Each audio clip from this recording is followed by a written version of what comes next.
Olá pessoal, seja bem-vindo ao podcast Catalisadores.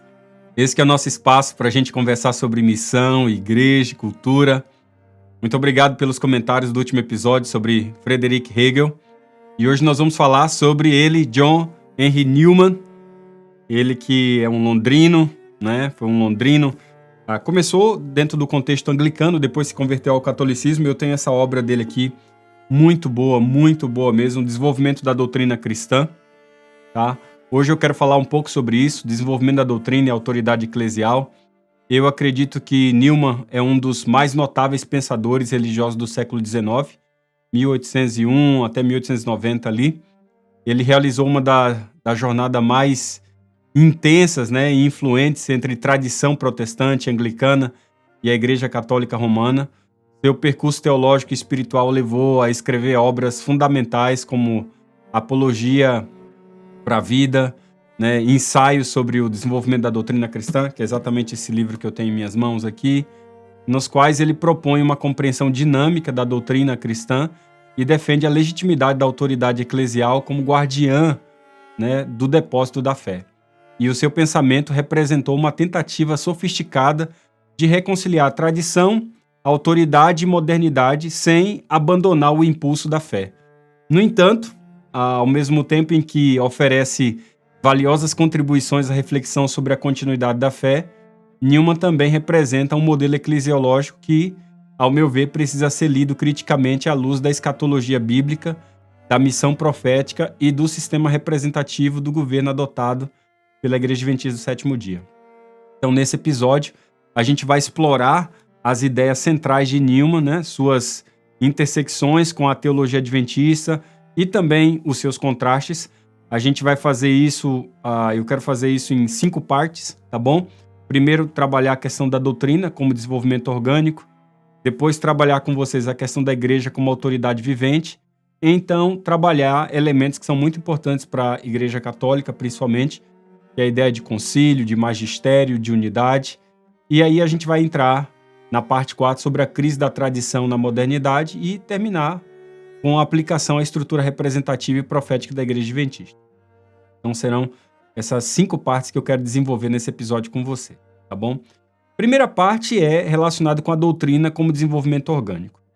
Se você olhar, Newman ele propôs que a doutrina cristã, embora derivada da revelação divina, ela não é estática. E em sua visão, os ensinamentos da fé, ele se desenvolve ao longo da história como um organismo vivo, mantendo aí a sua identidade essencial, mas expandindo e se esclarecendo conforme novos contextos e desafios surgem. Ele comparava esse desenvolvimento ao crescimento de uma semente em uma árvore, né? A essência permanece, mas a forma se amplia. E para ele, isso não compromete a verdade revelada, mas manifesta a sua profundidade. Obviamente que essa concepção contrasta com a visão adventista sobre o princípio do sola escritura e a supremacia da palavra de Deus como critério normativo final. Embora a Igreja Adventista reconheça um processo histórico de aprofundamento na compreensão da verdade, ela o entende não como desenvolvimento doutrinal contínuo e acumulativo, mas como restauração progressiva da verdade presente, conforme a luz que se intensifica em cada geração, tá bom? Em outras palavras, para a Igreja Adventista, a doutrina é revelada, ela não é evolutiva, ela é escatológica, o seu fundamento é profético, não é meramente eclesiástico.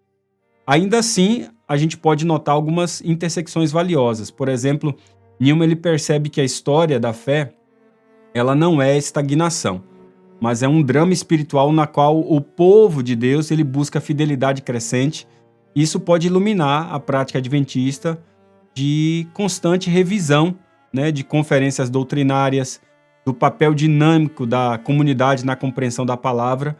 Porém, a linha entre desenvolvimento e inovação se torna, ao meu ver aqui, bem tênue. E você precisa tomar cuidado quando você vai ler livros como esse aqui, tá bom? Porque é precisamente nesse ponto que a teologia da restauração adventista ela se torna crítica, né? O desenvolvimento só é legítimo se for retorno ao modelo apostólico e não adaptação ao espírito da época. Faz sentido o que eu estou falando?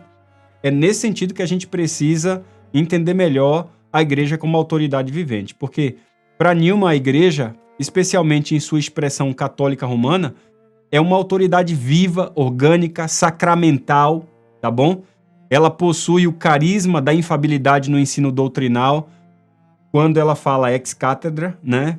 Porque como o corpo de Cristo ali não pode errar, principalmente essencialmente em matéria de fé e moral, mas a tradição viva encarnada na sucessão apostólica é o solo sobre o qual esse tipo de doutrina de Newman ela floresce, né? Essa eclesiologia ela se distancia profundamente da tradição adventista. A Igreja Adventista do Sétimo Dia entende a sua autoridade de forma representativa, não hierárquica sacerdotal. O corpo da Igreja é o conjunto dos fiéis guiados pela palavra e sua autoridade organizacional se expressa em assembleias deliberativas, não em decretos magisteriais. A autoridade não é atribuída a um ofício infalível, mas ao consenso da comunidade fiel às Escrituras. Contudo, aqui vale notar que a advertência de Newman sobre o risco do subjetivismo doutrinário permanece relevante, tá bom? A sua crítica aos movimentos que se afastam da tradição, da sua história sob o pretexto da fidelidade à Bíblia, alerta para a necessidade de ancorar a interpretação da palavra em uma comunidade eclesial séria, madura e espiritualmente disciplinada. E o adventismo, ao recusar o magistério romano, ele não adota o individualismo exegético, ao contrário, promove um equilíbrio entre liberdade teológica e unidade eclesial por meio de seu sistema de sessões, manuais e comissões. E a visão adventista, portanto, ela não nega que a igreja é um instrumento de autoridade, ela apenas o concebe como expressão de uma comunidade profética e não de uma cátedra imutável. É nesse contexto que a gente entende também as ideias de Newman a respeito de concílios, de magistério e também de unidade, porque ele via os concílios da igreja como eventos do Espírito Santo que permitiam à igreja discernir com autoridade as verdades da fé.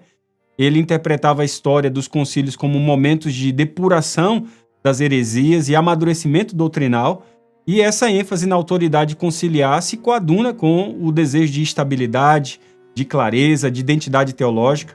A Igreja Adventista, embora não reconheça os concílios ecumênicos antigos como normativos, valoriza profundamente suas sessões gerais como momentos de definição, de reafirmação da doutrina. Há aqui uma intersecção prática significativa. Os concílios adventistas, como a sessão da Conferência Geral, elas refletem uma tentativa de garantir que as decisões eclesiais sejam tomadas de forma representativa, com participação global e definição espiritual.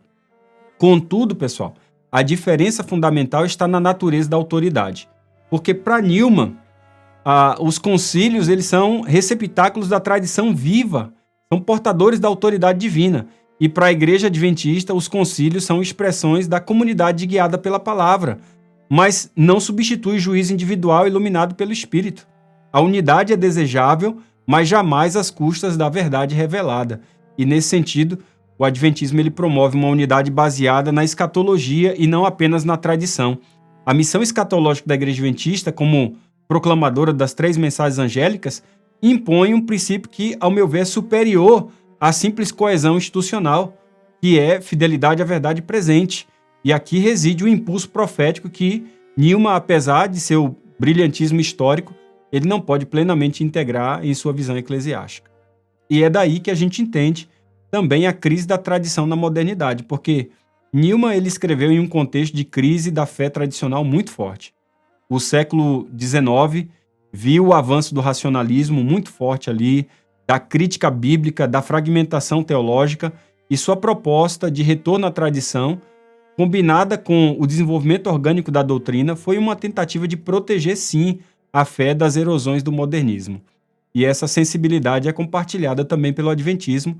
A Igreja Adventista nasceu também como reação a um cristianismo diluído, acomodado, institucionalmente decadente.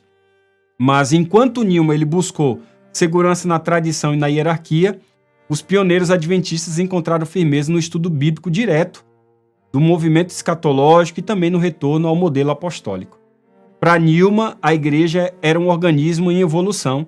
Já para o adventismo, a igreja é o remanescente profético de Apocalipse capítulo 12, 17 e 14 e 12, que é aqui chamado a resistir ao espírito do tempo e manter a fé em Jesus. Porque enquanto Newman ele via a tradição como fonte legítima da continuidade, o adventismo ele vê a tradição como instrumento que precisa ser avaliado constantemente à luz da profecia e da escritura. A tensão entre tradição e profecia ela é fundamental aqui, pessoal, porque o adventismo não é uma igreja tradicionalista, mas também não é anárquica. Ela possui um senso histórico, mas a sua identidade ela é escatológica. O risco de Newman e de muitos que o seguem é transformar a autoridade em um fim em si mesmo, tornando a igreja um bastião da estabilidade em vez de uma voz profética. Faz sentido? O risco adventista é exatamente outro. É perder a reverência pela história e repetir os erros da descontinuidade com o passado. Não sei se você está entendendo, é grave isso aqui. E é isso que traz algumas aplicações à estrutura representativa e profética da igreja adventista de maneira bem forte. Porque o sistema de governo adventista, com a sua estrutura global, representativa e descentralizada, é profundamente diferente da visão da autoridade verticalizada que Newman acabou abraçando no catolicismo romano. Para ele, a autoridade eclesial precisa ser visível, centralizada, garantida por sucessão. Já para o adventismo, a autoridade é colegiada, pessoal. Ela é funcional. Ela deriva do reconhecimento comunitário sobre a orientação do Espírito. Ainda assim, a leitura de Newman, ela, ao meu ver, pode fortalecer e muito a reflexão adventista sobre como preservar a ordem doutrinária sem se tornar uma burocracia. Porque a sua preocupação com a identidade doutrinária ela é bastante legítima, ela ressoa como um esforço adventista de manter também a sua ortodoxia em meio à diversidade cultural e geográfica. Por outro lado, é justamente aqui que se acende a crítica, porque o adventismo entende que a verdadeira autoridade da igreja não reside na tradição, pessoal, mas é na missão. A igreja é autoridade porque é mensageira, é legítima porque é enviada. A estrutura de liderança não existe para preservar uma tradição em si mesma, mas para facilitar a proclamação da verdade escatológica com fidelidade e agilidade. A igreja adventista ela não pode, pessoal, se permitir o luxo de uma autoridade passiva, voltada para dentro. A liderança ela deve ser evangelizadora, ela deve ser profética, bíblica e ela deve ser humilde. O perigo não é apenas o erro doutrinário, mas a cristalização do aparato institucional. E aqui a crítica a Newman se torna um alerta escatológico, porque uma igreja que privilegia a continuidade pode perder a urgência da missão. Eu concluo esse episódio falando um pouco sobre tradição e profecia, porque John Newman ele oferece uma teologia profunda, é verdade, elegante, bastante erudita. Leia os livros dele, você vai ver. É bastante erudita, principalmente sobre o desenvolvimento da doutrina e o papel da igreja como autoridade viva. Né? Seus argumentos desafiam tanto os tradicionalistas inflexíveis quanto os individualistas desordenados. A sua busca por fidelidade dentro da história é bastante nobre. Contudo, ao ele absolutizar a tradição e a hierarquia, ele corre o risco de sufocar o impulso profético. E a igreja adventista, por sua vez, ela é chamada a discernir com sabedoria. Sua escatologia exige uma liderança espiritual que una reverência pela história com ousadia missionária. Porque o sistema representativo, gente, deve ser uma expressão de comunidade profética, não uma engrenagem de manutenção. E sua doutrina deve ser restaurada, não evoluída. E Newman nos ensina sobre profundidade. A escatologia adventista nos chama a urgência, pessoal. Entre tradição e profecia, entre autoridade e liberdade, entre história e missão, a igreja é desafiada a ser fiel guardiã da verdade em tempos de relativismo e desordem. Amém? Eu espero que esse episódio tenha sido uma bênção ao refletirmos sobre John Henry Newman. E no próximo episódio vamos falar sobre nada mais, nada menos que Auguste Comte. Bem, eu espero você no próximo episódio. Um grande abraço e até lá.